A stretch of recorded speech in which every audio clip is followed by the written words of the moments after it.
నమస్కారం. మాఘపురాణం 17వ అధ్యాయంలోకి వచ్చాం. వశిష్ఠ మహర్షి దిలీప మహారాజుతోటి చెప్తున్నారన్నమాట. పూర్వం తుంగభద్రా నదీ తీరంలో అన్ని వేదాలు చదివిన మిత్రవందుడు అనే ఒక మహాముని ఆశ్రమం నిర్మించుకుని ఉండేవాడట. అయితే మిత్రవంతుని భార్య అతిలోక సుందరిట. 30 నిమిషాలలో నొప్పి లేకుండా వేడికోస్ స్వయం చికిత్స ఆవేశ హాస్పిటల్ హైదరాబాద్. మహర్షుల భార్యలు కూడా అతిలోక సుందరులుగా ఎలా ఉంటారో, ఆశ్రమాల్లో ఏమి ఏర్పాట్లు అవి ఏమి ఉండవు, అయినా కూడా వాళ్ళ సహజ సౌందర్యం అలా ఉంటుందన్నమాట. అయితే ఒకరోజు ఈవిడ తుంగభద్రా నదిలో స్నానం చేసి పొడి బట్టలు కట్టుకుని కేశాలను ఆరబెట్టుకుంటుంది, జుట్టు విరబోసుకుని ఆరబెట్టుకుంటోంది. రాక్షస సంహారం కోసం దేవతలతో కలిసి ఆకాశ మార్గంలో వెళ్తున్నటువంటి ఇంద్రుడు ఆమెను చూసి మోహపరవశుడైపోయాడట. అయిపోయి ఆమెను ఎట్లాగైనా పొందాలని నిశ్చయించుకున్నాడు. రాక్షసుల్ని జయించి తిరిగి వస్తూ ఇంద్రుడు ఆ ఆశ్రమ సమీపంలో నిలిచిపోయాడు. దేవతలందరినీ పంపించేశాడు ఇంటికి. ఇంద్రుడు అక్కడే ఆశ్రమ పైభాగాన్నే ఉండి ఆ మిత్రవింద ముని యొక్క భార్య యొక్క సౌందర్యాన్ని, ఆవిడ చేష్టలు, ఆవిడ అటు ఇటు తిరుగుతూ ఉంటే వాటన్నిటిని గమనిస్తూ ఆ పైనే చూస్తూ ఉన్నాడట. ఈ మిత్రవింద ముని తెల్లవారుజామున శిష్యుల్ని మేల్కొల్పి వేదపఠనం చేయించాలని తానున్న పర్ణశాల నుంచి బయలుదేరి బయటికి వెళ్ళాడట. ఇంద్రుడు ఆశ్రమంలోకి రహస్యంగా ప్రవేశించి ఆ మిత్రవింద చేతులు పట్టుకున్నాడు.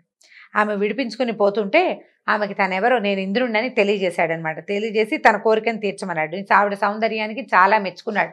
ఇంత అపురూప సౌందర్యవతివి, నీకు ఇలాగ తెల్లవారుజామునే నిద్ర లేచే భర్త లభించాడు, నాబోటి వాడైతే నీ తాతకు సౌందర్యానికి పూర్తి స్థాయిగా న్యాయం చేకూరుస్తాడని ఇలా నానా రకాల మాటలతోటి ఆమెని వశం చేసుకున్నాడు. అయితే తెల్లవారేసరికల్లా కొద్దిగా కొంతకాలం వాళ్ళిద్దరూ ఏకాంతంగా గడిపాక ఇంద్రుడు బయటికి వెళ్ళిపోతుండగా మహర్షి వెనక్కి తిరిగి వచ్చాడట. ఏదో వస్తు సంగ్రహణార్థం, ఏదో వస్తువు తీసుకోవడం కోసం వచ్చాడు. ఈ ఇంద్రుడిని చూసేసరికల్లా నువ్వు ఎవరు ఏమిటి అని ప్రశ్నించి విపరీతమైన కోపంతో, నువ్వు శత్రు సంహారం చేయటానికి వెళ్ళిన వాడివి, ఇట్లా పరుల భార్యలతోటి ఈ రకమైన ప్రవర్తన చేస్తావా? మనిషిగా ప్రవర్తించట్లేదు, నువ్వు జంతువుగా, అంటే మనిషిగా అనకూడదు, దేవుడిగా ప్రవర్తించలేదు, నువ్వు జంతువులా ప్రవర్తించావు, గాడిద ముఖం గలవాడి వైపో నువ్వు, నీ మొహం గాడిద మొహం అయిపోతుంది, ఆ తర్వాత నీకు ఇంకా దేవలోకానికి వెళ్ళే అర్హత లేదు, దేవలోకానికి వెళ్ళలేవు నువ్వు అని, నువ్వు సర్వనాశనం అయిపోమని దేవేంద్రుడిని శపించాడు.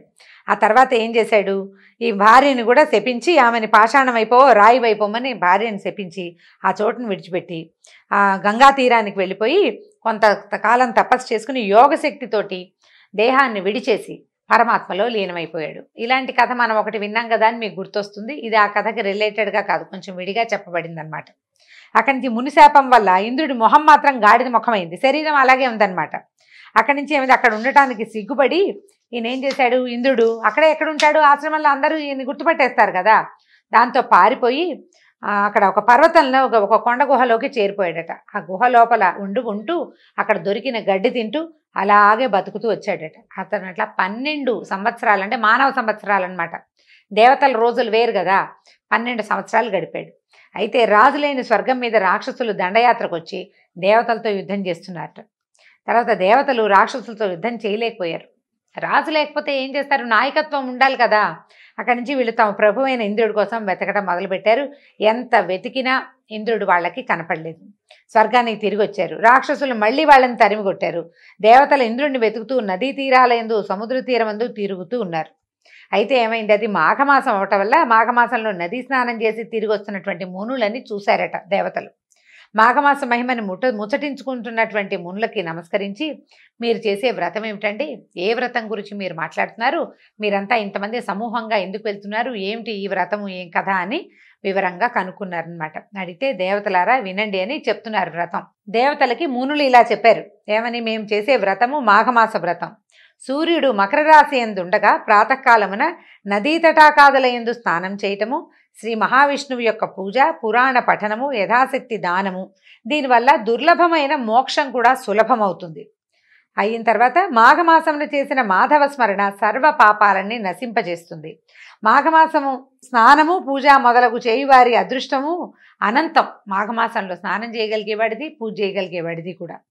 అయితే మాఘశుద్ధ చతుర్దశి యందు గోదానము, వృషోత్సర్జనము, తిలదానము, అపూపదానము, పాయసదానము, వస్త్రకంబళ దానము విష్ణులోక ప్రాప్తిని కలిగిస్తాయి. ఇవన్నీ చేసుకోవాలండి. ఏమేం చేయొచ్చు చూడండి.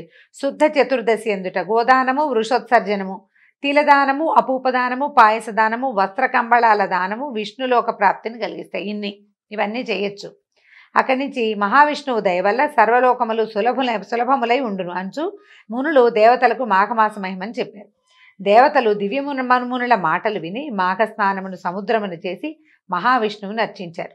వారికి శ్రీ మహావిష్ణువు సాక్షాత్కరించట. మొట్టమొదటి జగద్గురు అయినటువంటి శ్రీ మహావిష్ణువు మృదువైన శరీరము, చతుర్భుజములు కలిగి ఉండెను. శంఖచక్ర గదా పద్మములను 4 చేతుల యందు పట్టుకొనెను. పచ్చని వస్త్రము ధరించి కిరీటముతో మరింత మనోహరంగా ఉన్నాడు. కంకణములు, హారములు, వైజయంతిమాల మొదలగు అలంకారములను ధరించి గంభీర మనోహర రూపంతో సాక్షాత్కరించాడు. ఆయన చూసి దేవతలు, అయ్యా నువ్వు జగములకే గురువి, అగ్రగణ్యుడివి, నీలాంటి వాడివి నువ్వే కానీ ఇంకెవరు లేరు నాయన.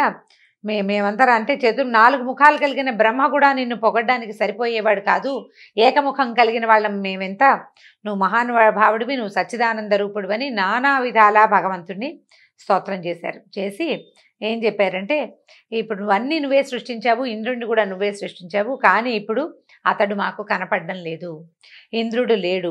నిన్ను స్తుతించడం తప్పిస్తే ఇంకేమీ చేయలేకపోతున్నాం. ఇంద్రుడు లేకపోవడంతో యుద్ధం చేయలేకపోయాం మేము.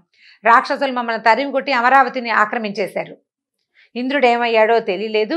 ఈ రకంగా రాక్షసుల చేతిలో అవమానాల పాలైపోతున్నాము, మమ్మల్ని రక్షించమని పరిపరి విధాలుగా ప్రార్థించారు. ఈ దేవతల మీద జాలిపడినటువంటి శ్రీమన్నారాయణుడు ఏమన్నాడంటే, నాయన మునిశాపంతో దివ్యశక్తుల్ని కోల్పోయి గాడిద ముఖంతో పద్మగిరి గుహలయందు సిగ్గుపడి దాగి ఉన్నాడు. అతడు ముని భార్యని మోహించి ఆమెతో వ్యభిచరించి ఆ దోషం వల్ల మునిశాపాన్ని పొందాడు. పద్మగిరి గోకర్ణం సమీపంలో ఉంది. పరమ పవిత్రమైన మాఘమాసమున అర్ధోదయ పుణ్యకాలమున గర్ధపముఖుడైన ఇంద్రుని చేత నదీ స్నానం చేయించండి. అందువలన ఇంద్రుడు గాడిద ముఖమును విడిచి మంచి ముఖము కలవాడై పూర్వం వలె దివ్యశక్తులను పొంది మిమ్మల్ని రక్షించగలడు. కాబట్టి మీరు వాడితోటి మాఘమాస అర్ధోదయ పుణ్యకాలంలో నదీ స్నానం చేయించండి అన్నాడు. అనగానే దేవతలు ఇది విని ఆశ్చర్యపోయారు. అయ్యా, మునిశాప పీడితుడైన ఇంద్రుడు కేవలము స్నానంతో పవిత్రుడవుతాడా? స్నానంతో స్వస్థుడవుతాడా? విచిత్రంగా ఉందంటే అప్పుడు ఏం చెప్పాడంటే శ్రీమన్నారాయణుడు, మాఘమాస స్నాన మహిమని తెలియకపోవటం వల్ల ఇలా అనుకుంటున్నారు మీరు. పూర్వం విశ్వామిత్ర మహర్షి కూడా, మనం ఈ కథ చెప్పుకున్నాం చూడండి, ఇలాగా అంటే గంధర్వుని భార్యతో కూడి వానర ముఖం వాడయ్యాడు. అయితే నారదుని బోధ వల్ల అతను ఇలా మాఘస్నానం చేసి స్వస్థత చెందాడు, సాధారణ ముఖాన్ని పొందాడు. కాబట్టి మీకు తెలియదు, కానీ ఎందుకంటే మీరు దేవలోకంలో ఉండటం వల్ల మీరు తెలుసుకోలేకపోయారు నాయన. ఏమి ఇబ్బంది లేదు, చేయించండి. ఇప్పుడు ఎవరి భార్యతోటైతే విశ్వామిత్రుడు పొరపాటు తప్పులు చేశాడో ఆ అమ్మాయి కూడా, అమ్మాయి స్వస్థత చెంది అమ్మాయి కూడా పాషాణ రూపం నుంచి మనిషిగా మారి, అంటే గంధర్వ కన్యగా మారిపోయి తన గృహానికి వెళ్ళిపోయింది. కాబట్టి ఏమీ ఇబ్బంది లేదు, ఏమీ ఇబ్బంది లేదు, తప్పకుండా ఇది పనిచేస్తుంది. మాఘ స్నానం ఇలాంటి ఏ పాపాన్నైనా పోగొడుతుందని చెప్పి పలు విధాలా చెప్పారు. చెప్పిన తర్వాత ఇది విషయం విన్న తర్వాత వీళ్ళు ఏమనుకున్నారంటే అలాగేనని చెప్పేసి ఈ ఇంద్రుణ్ణి తీసుకెళ్లారనమాట. ఒప్పుకున్నారు, తీసుకెళ్తాము, ఈ ఇంద్రుడిని తీసుకెళ్ళి స్నానం చేయించేసి అతన్ని మామూలు ముఖాన్ని తెప్పిస్తామనుకున్నారు. అయితే ఇక్కడ మనకు చాలా అనుమానాలు వస్తాయండి. పదే పదే ఇంద్రుడి గురించి ఇలాంటి కథలు వింటుంటాం. ఇంద్రుడు ఏదో ఇలా చేశాడు, అహల్య శాపానికి కారణం ఇంద్రుడు. ఎవరైనా తపస్సు చేసుకుంటుంటే ఓర్చుకోలేడు, వాళ్ళ దగ్గరికి రంభాది అప్సర గణాన్ని పంపిస్తూ ఉంటాడు, వాళ్ళ తపస్సులు పాడు చేస్తాడు. మనం భాగవత కథా సుధలో కూడా విన్నాము, ఆ కృష్ణుడు వాళ్ళ మీద గోకులం మీదకి రాళ్లవాన కురిపించాడంటే వర్షం కురిపించి గోకులాన్ని అల్లకల్లోలం చేయడానికి ప్రయత్నం చేశాడు. ఇంద్రుడు సాధారణంగా దుర్మార్గుడుగా చేయకూడని పనులు చేసేవాడిగా కనపడుతూ ఉంటాడు. అలాంటి ఇంద్రుడికి దైవత్వం ఎలా ఉంది? దేవలోకంలో ఇలా ఎందుకున్నాడు? అతను ఎందుకు దేవతలకు రాజుగా ఉన్నాడు? వాడికి అమోఘమైన శక్తులు ఎలా ఉన్నాయి? ఇలా చాలా డౌట్లు వస్తుంటాయండి. అయితే ఇంద్రుడు శాశ్వతంగా ఒకడు ఉండడట. ఇంద్రుడు అనేది ఒక పదవి, ఒక డెసిగ్నేషన్ అన్నమాట. 100 యాగాలు చేసిన వాడికి ఆ పదవి లభిస్తుంది. ఎవరైతే 100 యాగాలు చేస్తారో వాళ్ళకి అది వచ్చేస్తుంది అనమాట. అట్లా ఇంద్రులు మారుతూనే ఉంటారట.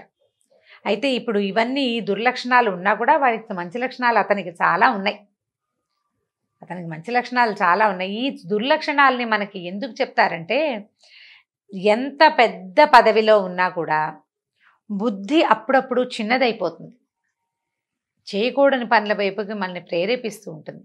దాన్ని సరి చేసుకోవాలి, ఇలా పెడత్రోవలు తొక్కకూడదు అని చెప్పడం కోసం ఇంద్రుడిని ఉదాహరణగా చూపిస్తుంటారు మనకి. పురాణాల్లో చాలా చోట్ల ఇది చెప్పబడుతుంది. ఇంద్రాది దేవతలు వెళ్ళి బ్రహ్మదేవుని ప్రార్థించారు. బ్రహ్మదేవుడు ఇంద్రాది దేవతలను తీసుకుని విష్ణుమూర్తిని ప్రార్థించాడు. విష్ణువు బ్రహ్మాది దేవతలు బ్రహ్మ ఇంద్రాది దేవతలు అంతా కలిసి శివుణ్ణి ప్రార్థించారు. శివుణ్ణి వాడెవరు గజాసురుడి దగ్గర నుంచి తీసుకురావడానికి విష్ణుమూర్తి తన సన్నాయి వాద్యగాడయ్యి, తర్వాత ఏమో వీళ్ళని దేవతలందరినీ తలకొక వాయిద్యాన్ని ధరింపజేసి ఇంద్రాది దేవతలందరికీ తీసుకెళ్ళాడు. సన్నాయి మేళని తీసుకెళ్ళి, గంగిరెద్దుల మేళని తీసుకెళ్ళి శివుణ్ణి వీడి దగ్గర నుంచి, గజాసురుడి దగ్గర నుంచి వెనక్కి తీసుకొచ్చాడు. ఈ అన్ని విషయాల్లోనూ ఇంద్రుడు కనిపిస్తూనే ఉంటాడు మనకి. ఇంద్రుడు చేసే కొన్ని దుష్కర్మలు, చేయకూడని కొన్ని పనులు అప్పుడప్పుడు మనకి చూపిస్తారండి. ఎంత పెద్ద పదవిలో ఉన్నా ఆ పదవికి న్యాయం చేయకుండా అప్పుడప్పుడు చిన్న బుద్ధుల్లోకి పోతూ ఉంటారు. పోకుండా ఉండండి. ఇంద్రుడైనా కూడా అతనికి శాపం వచ్చింది. శాపం వచ్చింది. ఇప్పుడు ఈ శాపం రావడానికి నువ్వు పెద్ద పదవిలో ఉన్నా తప్పులు చేస్తే కుదరదు. మరి నేను పైన ఉన్నాను, నేను ఎలా పడితే ఎలా ఉంటాను అంటే కుదరదు. నువ్వు పైన పెద్ద పదవిలో ఉన్నవాడివి ఇంకా వాళ్ళ దగ్గర పెట్టుకుని ఉండాలి, ఇంకా జాగ్రత్తగా ఉండాలి. నువ్వెప్పుడూ లోకానికి ఉపకారిగానే ఉండాలి. ఏ చిన్న పొరపాటు చేస్తా నేను అవన్నీ పెద్దవి మంచివి చేశాను, ఇది ఒక చిన్న తప్పు చేస్తే ఏమిటండి అని అడగకూడదు.